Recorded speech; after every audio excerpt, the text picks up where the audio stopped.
们想看吗？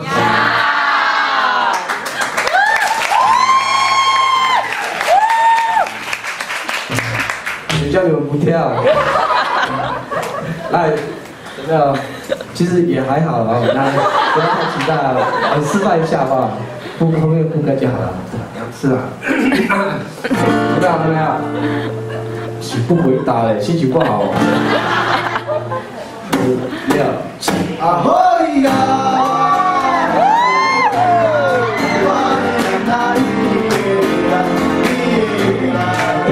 尖叫声不够。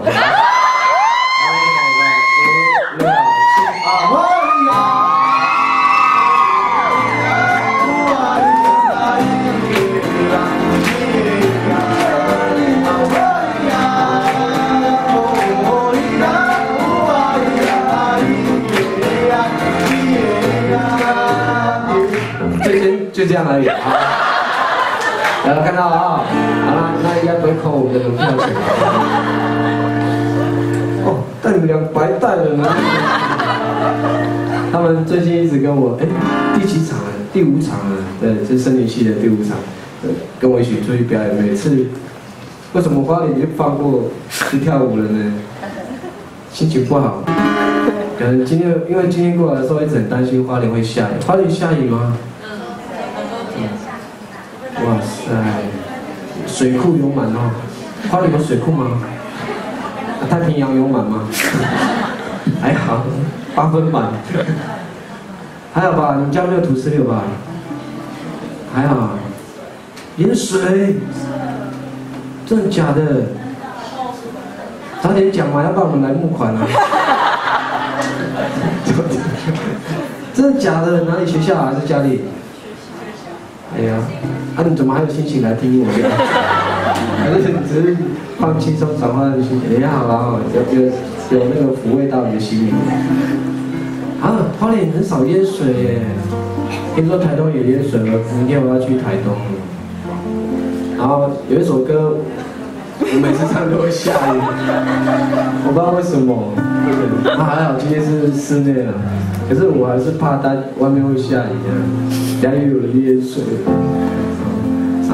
重新改编的这个在母语专辑里面的一首歌叫《奇异的妇人》其实也是来自于我们部落的一个故事哦。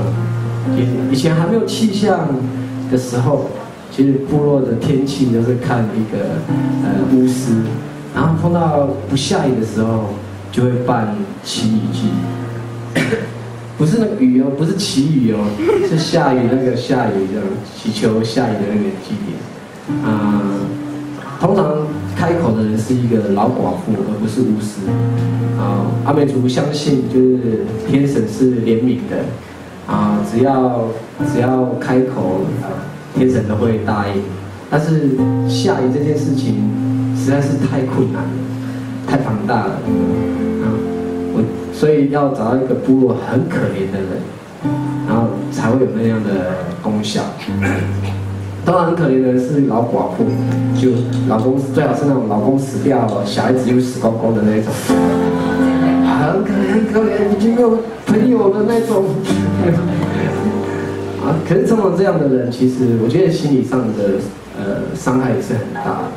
如果他愿意开口，然后而且是无私的那种方式，就是为部落来开这个口，跟天神来祈求，我觉得是一件很伟大的事情。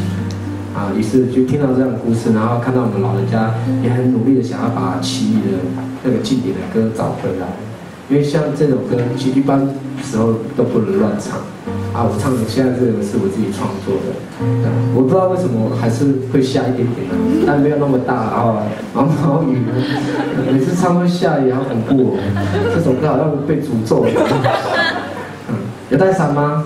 有。